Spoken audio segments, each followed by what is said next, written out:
बहुत बहुत धन्यवाद विपिन जी, जो अभी आपके सामने कुछ बातों को रख रहे थे। यहाँ बिहार के विभिन्न कोनों से आए हुए सभी साथीगण सामने हमारे बैठे हुए और कुछ साथी खड़े हैं, इलेक्ट्रॉनिक मीडिया और प्रिंट मीडिया बंधु। सबसे पहले तो आज दीपावली है, तो स्वागत भी मैं आपको करता हूँ और सबको बहुत बहुत बधाई देता हूँ। आज 31 अक्टूबर है।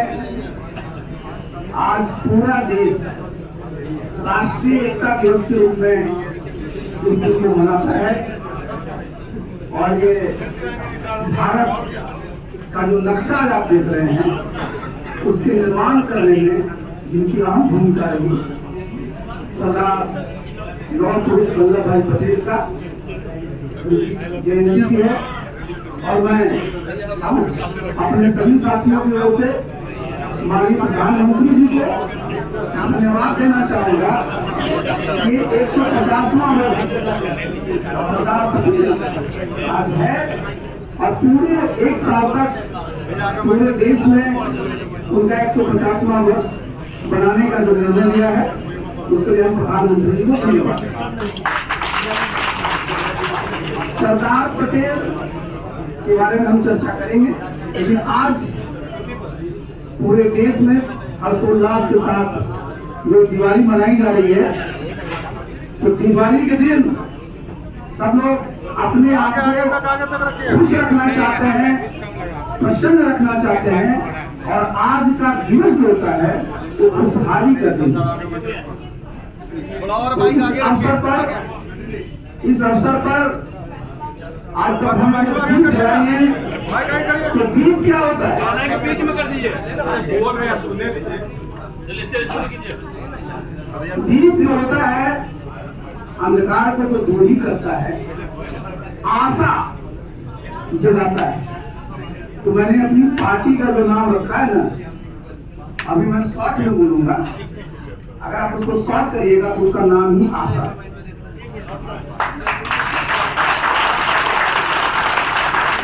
पार्टी का नाम आशा है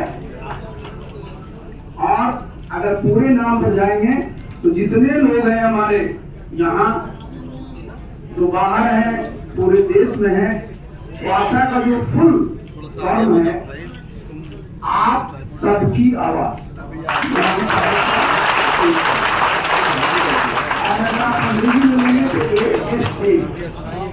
आशा बहुत लोग कह सकते हैं कि आशा में सा का अलग होता है, लेकिन हमारा तो बनेगा वो, तो हमारी पार्टी का नाम ही। आप कहेंगे कि आपकी पार्टी का झंडा क्या होगा, तो हमारी पार्टी का झंडा एक तो ये होगा आयताकार और 3 रंगों का होगा। सबसे ऊपर हरा रंग होगा, बीच में पीला रंग होगा और सबसे नीचे नीला होगा। ये हमारे पार्टी का झंडा होगा और बीच में जो पीला रंग है उसी में जब चुनाव आयोग हम लोगों को जब चिन्ह आवंटित कर देगा तो वो बीच में काले रंग में अंकित है।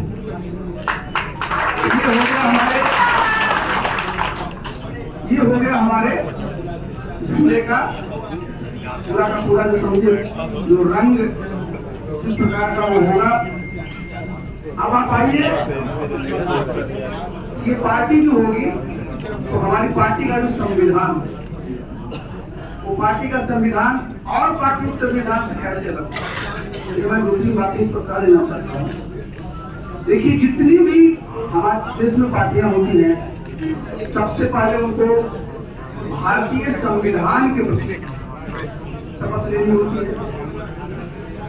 जो भारतीय संविधान मूल भावना है, देश की एकता, अखंडता, सबको उसमें समाहित करते हुए जो हमारा प्रेमपूर्ण संविधान है, उसमें से जितने महत्वपूर्ण भावनाएं हैं, जो सिद्धांत हैं, उसको हम लोगों ने अपने पार्टी के संविधान में शामिल किया।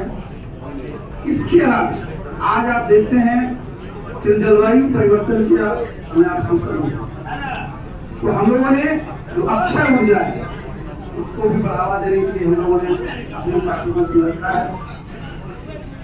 इसके अलावा आगे जो ऊर्जा के क्षेत्र में बहुत बड़ी क्रांति होने जा रही है और बिहार उसमें लीड करेगा। और जो युग जो होगा वो हाइड्रोजन, हमारे हाइड्रोजन एक बहुत बड़ा सोर्स हमारी ऊर्जा का होगा, अक्षय ऊर्जा का। इस पर भी हम लोगों ने चर्चा की। बिहार में आप जानते हैं कि हमारी सबसे जो अच्छी चीज है वो हमारे कितने तरह के जो हमारे रिसोर्सेज हैं, चाहे लैंड रिसोर्स हो, ह्यूमन रिसोर्स हो, वाटर रिसोर्स हो, बहुत अच्छा है।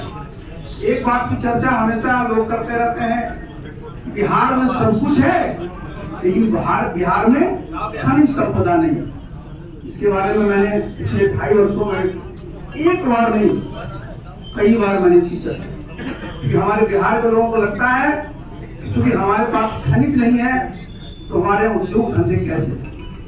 लेकिन मैं आपके माध्यम से पुनः इस प्रेस कॉन्फ्रेंस के माध्यम से सभी लोगों को, देश के लोगों को, बिहार के लोगों को बताना चाहता हूं कि बिहार में किस प्रकार की खनिज संपदा उपलब्ध है, ये जानना चाहिए। इसे सब लोगों का मनोबल। सबसे पहले आज आप देखिए, आज जितनी भी टेक्नोलॉजी, जितने हम लोग आप यहाँ पर आईटी से जुड़े हुए हैं, जितना भी हमारा डिफेंस का, जितने तरह का विमान देखते हैं, जितने तरह की मिसाइलें देखते हैं, जिसका भी नाम आपका, सब में जो यूज होता है वो है रेयर अर्थ। हम लोग सब केमिस्ट्री पढ़ते थे अपने स्कूल में, जो पीरियोडिक टेबल जो आप देखते हैं तो 17 एलिमेंट्स है ग्रुप। इसलिए मैं बोल रहा हूँ आगे जो भविष्य है, अब कोई कोयला का भविष्य नहीं है जिसको हम हाइड्रोकार्बन सोर्स ऑफ एनर्जी करते हैं, कोई पेट्रोलियम का युग नहीं है। क्योंकि आपने सब देखा है कि 2070 तक सब लोगों को कार्बन न्यूट्रल होना। तो युग किसका है? अब ये जो युग है उसमें जिनके पास इस प्रकार की चीजें उपलब्ध है। तो बिहार में तो आप देखते हैं कि सूर्य भगवान भी हमारे यहाँ वर्षों तक, महीनों में काफी महीने अपना यहाँ अपनी रोशनी देते हैं, अक्षय ऊर्जा का उसमें है। तो मैं रेयर अर्थ की बात किया तो मैं वैसे नहीं बोल रहा हूँ, क्योंकि जो हमारा जियोलॉजिकल सर्वे ऑफ इंडिया है उसका सर्वे की रिपोर्ट है। मैं जो स्टील मिनिस्टर भारत सरकार में था 1 साल के लिए, उस समय जो हमारा नेशनल मिनरल डेवलपमेंट कॉर्पोरेशन है उसने जो बिहार में पूरा का पूरा जो सर्वे किया है उसमें बताया गया है कि पूरा जो गया से लेकर करके हमारा P-35 तक का जो हमारा पहाड़ी इलाका है उसके नीचे में इसका बहुत बड़ा हिस्सा है। आज दुनिया का जो रेयर अर्थ का 80% जो सप्लाई होता है वो चीन से, इसलिए पूरी दुनिया उसी पर आश्रित है।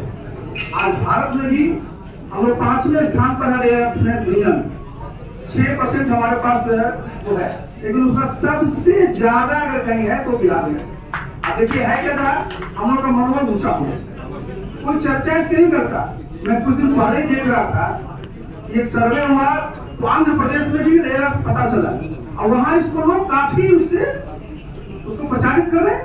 लेकिन बिहार में अगर नेता को पूछिएगा कि खनिज के नाम पर, तो लोग बालू से आगे बढ़ते नहीं है, जबकि अपने पास रेयर अर्थ सबसे अच्छे क्वालिटी का और सबसे अच्छी मात्रा में उपलब्ध। तो आगे जो हमारे पास है उस पर हम लोगों को काम करना होगा। और भविष्य सोना, आप सब जानते हैं, हम लोग पढ़ते थे तो कोलार फील्ड था कर्नाटक में, जहाँ सोना लगा खुदाई, और वहां भी खुदाई बंद है। अपने देश में कहीं सोना की खुदाई नहीं चल रही।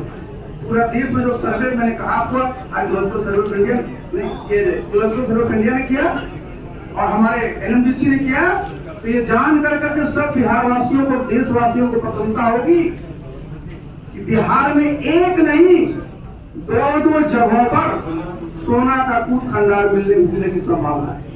और वो कहाँ है? आप जेठियन आप जानते हैं, जहाँ की गया, नवादा, नालंदा का बॉर्डर मिलता है। आप जमुई जगह का नाम है सोनो है, इस पर काम कर रहे हैं। और देखिए हम लोग का क्या संकल्प होगा बिहार के लोगों, कभी भी बिहार पीछे नहीं था। बिहार आप जानते हैं ये सत्ता का केंद्र था, कई 100 वर्षों तक दुनिया में हम लोगों ने शासन किया था, दुनिया संसाधन के। लेकिन आज सब चीज में हम पीछे रह जाते हैं, आगे हम पीछे नहीं रहे। आगे क्या होगा? जब सोना है अगर मैं दावा तो नहीं करता, लेकिन निश्चित रूप से अगर मैं आगे और मैं मंत्री रह गया होगा तब तक काम शुरू हो गया। सोना मिलेगा, रॉयल्टी तो आएगी, लेकिन हम सब लोग प्रयास ये करेंगे कि सोना से संबंधित जितने भी उद्योग धंधे हैं वो बिहार में ही मिलने लगे और बिहार के हमारे टंगस्टन बहुत ज्यादा मात्रा में यहाँ पर, फास्फोरस बहुत ज्यादा है। मैं बता दूं कि जितने भी तरह की एलिमेंट्स की, मेटल्स की आगे आने वाले, इसको हम लोग कहते हैं सुपर टेक्नोलॉजी, सेमीकंडक्टर का पूरा समय आ रहा है, ये सब में उसकी जरूरत पड़ेगी और बिहार में ये अपूर्व मात्रा है। तो मैं बिहार वासियों को आश्वस्त करना चाहता हूँ, यहाँ अपना सिर्फ बालू पर मत रख रहिएगी, हमारा जो है खनिज, हमारे पास इस प्रकार के खनिज है और इससे ही हमारे लोगों को आगे रोजगार की अवसर प्राप्त। मिट्टी के बारे में आप जानते ही कि सबसे अच्छा है, जमीन है सबसे अच्छी जमीन हमारी है, इस पर आप बहुत कुछ सुना। अब एक मैं आपको चर्चा कर दूं कि हमारी पार्टी में संगठन का क्या स्वरूप है, जब जानना चाहिए। तो जो हमारा संगठन राष्ट्रीय स्तर पर होगा, प्रदेश स्तर पर होगा, जिला स्तर पर होगा, जहाँ नगर निगम उस स्तर पर भी होगा, प्रखंड स्तर पर होगा, पंचायत स्तर पर होगा और बूथ स्तर। आप सब जानते हैं कि मैं एक दल का राष्ट्रीय अध्यक्ष था, तो मैंने उस पार्टी का प्रयास किया था बूथ स्तर पर लेने। तो चूंकि अपनी पार्टी बनाए हैं तो हम लोग इस पार्टी को बूथ स्तर तक पहुंचाएं। और जो सदस्यता अभियान सामान्यतः जितनी पार्टियां हैं, भाजपा को छोड़ दीजिए, तो सब लोग आज सदस्य बनाते हैं, उसमें किस चीज का प्रयोग, रसीद, कितने कागज की छपाई होती है, आप समझिए उस कितने पेड़ों की कटाई करनी पड़ती है, उसके ट्रांसपोर्टेशन में कितना खर्च है, रसीद का जो हिसाब किताब लेना पड़ता है। तो हम लोगों ने जो टेक्नोलॉजी है ना, इसका सहारा देंगे सदस्यता अभियान चलाने में। और टेक्नोलॉजी आज देखिए, जो मोबाइल टेलीफोनी जो है वो आज देश के हर एक कोने में उपलब्ध है, हर एक कोने में उपलब्ध है। और आज आप इस बात को जान लीजिए कि इस में मिस्ड कॉल के जरिए आप सब चीजों को जो है अपनी बात को कर सकते हैं। ये जरा समझना बहुत जरूरी है। तो हम लोगों ने जो मेंबरशिप का जो ड्राइव रखा है वो मैं रखा हूँ मिस्ड कॉल के माध्यम से मेंबरशिप का होगा। नंबर जो है इसका हम लोग रिलीज करेंगे। नंबर जो है वो हमारे पास नोट कर लीजिएगा, वो आपका 910 है, 218 है, 6666 ये हमारा नंबर है। और इस पर आज हम लोग इसका अभियान की शुरुआत करेंगे। ये तो हो गया हमारा संस्था का। दूसरी में जब आप डालेंगे, सामान्य पार्टियों में क्या होता है, कोई एक्टिव मेंबर बनना चाहता है 25 मेंबर बनाने का, हमारे दल में 10 मेंबर बनाने वाले को हम लोग एक्टिव मेंबर बनाते हैं। जो एक्टिव मेंबर बनते हैं वही पार्टी के पदाधिकारी हैं। तो जो मिस्ड कॉल जब करेंगे उसमें उनका लिंक आएगा, लिंक पर डिटेल जानेंगे, उससे अपना वो कार्ड भी बना सकते हैं, परिचय पत्र भी निकल सकता है। और हमारा जो एक्टिव मेंबर का है उसमें हम लोग एक नंबर देंगे, रेफरल नंबर रहेगा, उसके माध्यम से वो अगर एक्टिव मेंबर बना देंगे उसका भी लिस्ट हमारे पास। इस प्रकार हम लोग मेंबरशिप का ड्राइव चलाएंगे और मेंबरशिप का ड्राइव चलाएंगे। जब तक हमारा मेंबरशिप नहीं बन जाएगा तब तक हम लोग जितने भी हमारे महत्वपूर्ण पद हैं उस पर पदाधिकारियों को प्रतिष्ठित होगी। जब हमारा मेंबरशिप ड्राइव हो जाएगा तो हम लोग चुनाव करेंगे संगठन का। संगठनात्मक चुनाव होने के बाद हम लोग अब आप आइए कि भाई जो हमारा काम करने का जो तरीका होगा, वो काम करने का तरीका हम लोग का वही होगा कि हम लोग जनता से पहले जुड़े रहेंगे, फिर जुड़े रहेंगे। और सब साथियों को हम लोग ने यही अपनी बात को रखा है, समझाया भी और समझते भी हैं। इस पार्टी को कभी भी किसी भी कीमत पर मजबूत होने के लिए जितना भी आपको परिश्रम करना पड़े वो सब करें।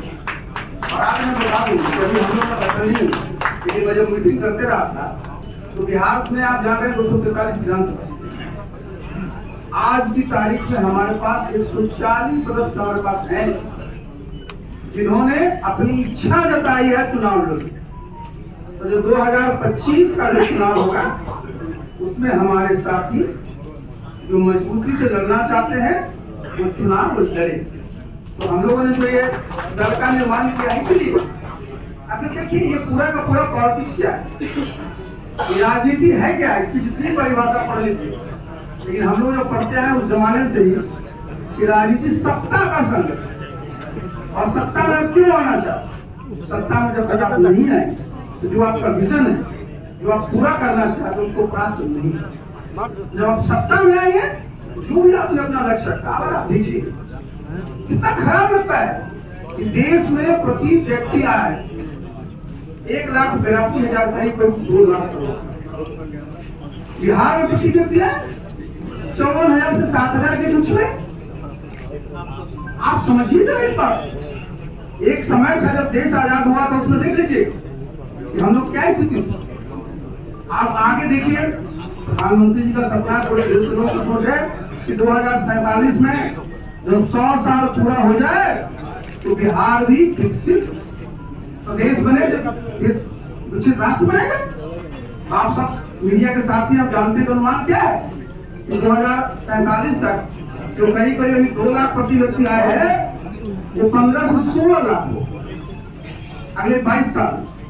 तो बिहार में जब सोचिए कि आज हमारा 54,000 से 60,000 के बीच में है, तो आप समझ लीजिए कितना मेहनत करना पड़ेगा। 30 गुना लोगों की आमदनी बढ़ानी पड़ेगी। और आमदनी कैसे बढ़ेगी? आमदनी बढ़ेगी जब आप निवेश करेंगे इस क्षेत्र में, जितने हमारे जो कृषि का क्षेत्र है, ऊर्जा का क्षेत्र है, और ये पूरा का पूरा जो हमारा उद्योग के बारे में मैंने चर्चा की। एक बात की मैंने जो चर्चा की थी हाइड्रोजन के ग्रुप में, आपको पता है कि अब जो है आगे जो हाइड्रोजन एक मुख्य स्रोत होगा तो बिहार में जल की कमी नहीं है। हमारे यहाँ पूरा का पूरा जल का इतना संसाधन है। अच्छा हमारे पर ऊर्जा होगी तो इलेक्ट्रोलाइसिस प्रोसेस से हाइड्रोजन का निर्माण होगा। अपने आप 2-3 और मुद्दे जिसकी मैं चर्चा करके आपको समाप्त करूंगा। एक आप सब लोग जगह देखते हैं तो हमारे शिक्षा का क्षेत्र, जो हमारे शिक्षक है, जो हमारे छात्र, मैं देखता हूँ हम लोग पढ़े, गांव से पढ़े, मेरे पिताजी भी शिक्षक रहे, गांव से पढ़ करके जब कोई आरक्षण नहीं होता था उसमें हम लोग आईएएस बने। कोई ट्यूशन कहीं नहीं, वही शिक्षक पढ़ाते थे आप सब पर।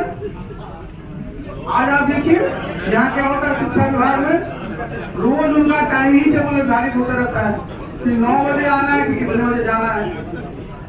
बच्चा है उसका काम क्या है? ज्ञान अर्जन। बच्चे कितने देर तक अपने ध्यान को लगाएंगे?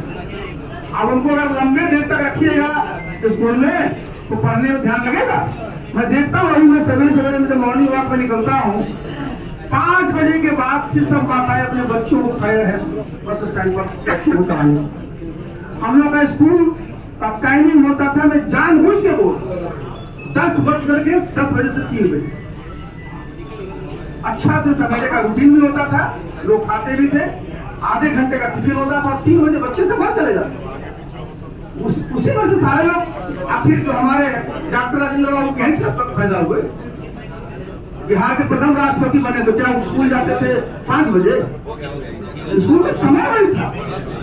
नीतीश बाबू मुख्यमंत्री हैं, 5 बजे स्कूल जाते थे। ये इसलिए मैं बता रहा हूँ। और आप शिक्षकों को कहते हैं कि जाकर के हाजिरी लगाओ, हाजिरी पर ध्यान कम दीजिए। ध्यान दीजिए क्या शिक्षक है वो पढ़ा रहे, उनको किस प्रकार जो है उनको किस प्रकार का ज्ञान और लोगों को बच्चों को देना होता। कोई सरकारी कर्मचारी अन्य सरकारी कर्मचारियों की तरह नहीं है, अन्य सरकारी कर्मचारियों की तरह नहीं है। उनका काम है ज्ञान। अब आप रोज उनसे स्पष्टीकरण पूछेगा कि अच्छा आप आज हाजिरी लगाए हैं तो 9:05 हैं। हम लोग पढ़ते थे, हम लोग जेएनयू में पढ़े, गाँव वो फोकस रहता था बच्चों को शिक्षा में। देखिए हम लोग को जो मौका मिलेगा तो हम लोग सुधार करेंगे और इस सबके लिए विन-विन सिचुएशन, बच्चों के लिए भी उसके गार्जियन के लिए भी और शिक्षकों के लिए। ये कोई रेगुलेटरी डिपार्टमेंट नहीं है, ये मैंने शिक्षा का ज्ञान आप जरा इस पर भी देख लीजिए। आज सबसे ज्यादा लोग किस बात से प्रभावित हो रहे हैं? सब जगह जो नशा जो है बढ़ गया है। नशा का प्रयोग बिहार में शराबबंदी लागू है, आप समझा। कोई भी यहाँ जो व्यक्ति है किसी प्रकार के नशा के सेवन को प्रश्रय नहीं देना चाहता, लेकिन आप बात समझिए, बिहार में 2016 से शराबबंदी लागू है। गांव में पूछ लीजिए, बहुत जगह शराब की क्या स्थिति है आपको पता है। लेकिन सबसे जो खराब चीज और हुई है कि नशा के जो और भी जो साधन है उसका बच्चे सब आजकल और भी लोग उसका सदुपयोग कर रहे हैं या दुरुपयोग कर रहे हैं, वो एक अलग मामला है। लेकिन उसका सेवन कि हमारे लिए अच्छी बात नहीं है भाई। एक तरफ तो मुख्यमंत्री की मंशा में कोई दिक्कत नहीं है, लेकिन खान पान को जो कानून बनाए, कानून के माध्यम से ये संभव नहीं है नशाबंदी को समाप्त करना। तो हमारी पार्टी का जो हम लोग तो सिद्धांत बना नहीं रखा है कि हम लोग जिसका जन जागरण का कार्यक्रम है। आज का क्या है, आज देखिए तो आपका शराबबंदी का तो सबके लिए लॉस है। सरकार का कई हजार करोड़ का लॉस है एक्साइज का। आप देखिए कितने लाख ग्रामीण इलाके हैं, उनके बच्चे हमारे उनके लोग जो है जेल में चले गए, खर्च हुआ। तो आप इसमें सुधार की आवश्यकता हमने पहले भी कहा है और आज भी आपके माध्यम से मैं माननीय मुख्यमंत्री से अनुरोध करना चाहूंगा पूरी गंभीरता के साथ कि भाई एक हाई लेवल की कमेटी गठित किया जाए।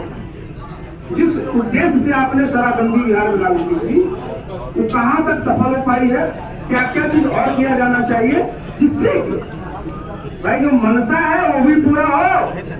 और बिहार के बारे में जो इमेज है, कोई आज प्रोग्राम कराने के लिए बिहार में आता नहीं, पूछिए कहा तो रांची में आ जाइए, पूछिए कहा तो बनारस में आ जाइए। तो जो बाहर के लोग आपके यहाँ आने से घबराए।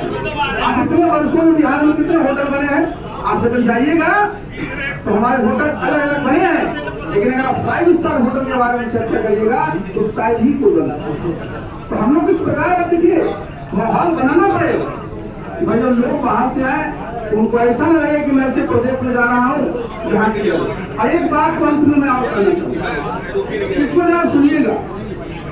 अपने प्रदेश में मैं तो उत्तर प्रदेश का आगे से यहाँ जब मैं आया तो यहाँ जो एक नई चीज मुझे देखने को मौका मिला। और आज बिल्कुल सब जगह देखिए कि जो जनप्रतिनिधि है क्या हो गया है यहाँ बिहार में, FIR कर कुछ किया, पहला काम FIR कर दिया। आप जनप्रतिनिधि कितने हमारे मुखिया हैं, आप कहते हैं आपकी उम्र है आप मुखिया बन गए, कोई प्रशिक्षण नहीं होता है। गलती कोई और करे, जांच में आया तो क्या करना है, वसूली करिए, कार्रवाई करिए। सबसे पहले FIR किसी और प्रदेश में नहीं है। यहाँ जो है पूरा का पूरा इसका FIR हो गया है। इसी जितने हमारे जनप्रतिनिधियों का जो एक खास सबके मन में। और आप चले जाइए, आप जितने भी हमारे ब्लॉक लेवल पर जाइए, आपको लेना है निवास प्रमाण पत्र, आपको लेना है जाति प्रमाण पत्र, आपको कराना है म्यूटेशन, आपको लेना है आर्थिक प्रमाण पत्र। क्या स्थिति है? तो हम लोग की सरकार जब बनेगी तो मैं इस बात को कहता हूं कि देखिए आज बिहार की जनता को ब्लॉक और अंचल के दरवाजे पर जाना पड़ता है, चक्कर लगाना पड़ता है। जब आप घर घर जातीय जनगणना करा के उनको बता सकते हैं, हर एक घर में वोटर ID कार्ड हो सकता है, तो फिर सरकार के जो हमारे कर्मचारी हैं वो क्यों नहीं हर एक साल के 31 मार्च तक प्रत्येक लोगों को ये जो जितने तरह के सर्टिफिकेट है उनको घर पर पहुंचाना मैंडेटरी किया जाए। देखिए आप चर्चा करते हैं भ्रष्टाचार का, वो अपने हाथ खत्म। और एक बात और साथियों, आप जानते हैं कि मैं जब संगठन चलाता हूँ तो हम प्रकोष्ठ पर बात ध्यान दें कि समाज के जितने आप बिहार में भी जातीय जनगणना हुई 215 जातीय जनगणना हुई। हालांकि अगर आप देखिएगा एक जगह बनिया लिखा हो उसमें 19 जातियां हैं, जो 19 जातियों के अलग से गणना नहीं आपने किया, बनिया में डाल दिया। फिर अलग सब समाज को डालते हैं, लेकिन मैं इसको ही लेके चलिए तो आपको जाए जान करके आश्चर्य भी होगा, पीड़ा भी होगा कि सिर्फ अपने बिहार में 25 ऐसी जातियां हैं जिनकी आबादी 1% से ज्यादा, बाकी 190 जो जातियां हैं उनकी आबादी 1% से ज्यादा, 100 से भी 2 जाति की आबादी कम। अगर आप देखिएगा 10,000 तो 75 ऐसी जातियां हैं जिनकी आबादी 10,000 से कम है। हम चर्चा क्यों कर रहे हैं इस बात? क्योंकि जितने भी दल हैं अपने संगठन में स्थान देने में, टिकट देने में किनका ख्याल करते हैं? जिनको लगता है कि भाई की, तो हम लोग इन्होंने निर्णय लिया क्योंकि हमारी जो पार्टी होगी इसका एक होगा सर्व समावेशी और सर्वस्पर्श। तो हम अपना जो प्रकोष्ठ बनाएंगे इसकी संख्या 64 से 65 और इसमें इस तरह की जो हमारी आबादी के लोग जिनकी 5 लाख से कम आबादी है, जिनकी 10 लाख से कम आबादी है, जिनकी 1% से कम आबादी है, इनके लिए भी अच्छे नाम जोड़ करके उनको भी हम लोग जोड़ेंगे जिससे कि सब लोगों को लगे कि भाई ये पार्टी में सबका बिहार में। एक मिनट देखिए, बिहार क्या है? बिहार जो है भाई गणतंत्र की जननी, हमारा पूरा का पूरा जो लिच्छवी का यहाँ है भाई। दुनिया में 2 ही गणतंत्र क्लेम किया जाता, एक हमारा वैशाली का और दूसरा यूनान। लेकिन ये सब जानते हैं कि जो हमारा गणतंत्र है वो सबसे बड़ा है। तो जिस समय राजतंत्र की चर्चा होती थी, हमारे बिहार के लोग कितने प्रबुद्ध थे कि उस समय गणतंत्र लोगों ने सोचते कि हमारे बिहार के लोग। तो भाई हम लोग का ये प्रयास होना चाहिए कि आगे आने वाले समय में जो बिहार को लोग किस नजर से आज देखते हैं कि बिहार तो मजदूरों की मंडी हो गई, बाहर हमारे लोग को भटकना पड़ता है, जितने तरह का इंफ्रास्ट्रक्चर है और प्रदेश में जाता है तो देखता है कि सब बहुत अच्छा बना। यहाँ किसी चीज की कमी नहीं है, कमी तो है किसी की तो विजन की है, सोच की। तो हम सब लोग मिलकर करके एक ऐसा बिहार बनाएंगे जो बिहार का सब लोग बोलेंगे गौरवशाली। इतिहास तो था ही गौरवशाली। बताइए कौन सा ऐसा देश है, जी प्रदेश है जहाँ एक नहीं 4 उस जमाने में विश्वविद्यालय रहे। लेकिन आज क्या होता है, हमारे बच्चों को कोचिंग के लिए कोटा जगहों पर जाना पड़ता है। ये सब चीजें हैं कि हमारे पास वो अभी सब कमी दिख रही है, इसको दुरुस्त करना होगा। और ये दुरुस्त करने के लिए पॉलिटिकल विल, पावर विल जो आपका होना चाहिए, मजबूत होना चाहिए और सबको साथ लेकर के चलना। तो हम लोग जितने भी लोग हैं, हम लोग की राजनीति पूरी सकारात्मक। बिहार के जितने भी नेता हुए, जितने भी मुख्यमंत्री हुए हैं, किसी भी दल के हुए हैं, सबने बिहार के लिए काम किया है और सबको हम धन्यवाद देते हैं। ये किसी प्रकार का जो है सबको अपना अपना अवसर मिला, सबने काम किया और हम लोगों को जिनकी जो अच्छाई है उसको लेकर के हमको आगे बढ़ना है। तो साथियों, आज चूंकि दिवाली का दिन है, मुझे भी और कई जगह जाना है, आप लोगों को भी जाना है और ये चूंकि आज पार्टी की घोषणा करनी थी तो हमने आज आपको कष्ट दिया, इसके लिए बहुत बहुत क्षमा। और आगे हम लोग मिलते रहेंगे और आपके जितने भी क्वेरीज होंगे, जितनी भी परीक्षा होंगे, सबका जवाब देंगे। आज बहुत बहुत धन्यवाद। हाथ उठा लीजिए सर, हाथ उठा लीजिए।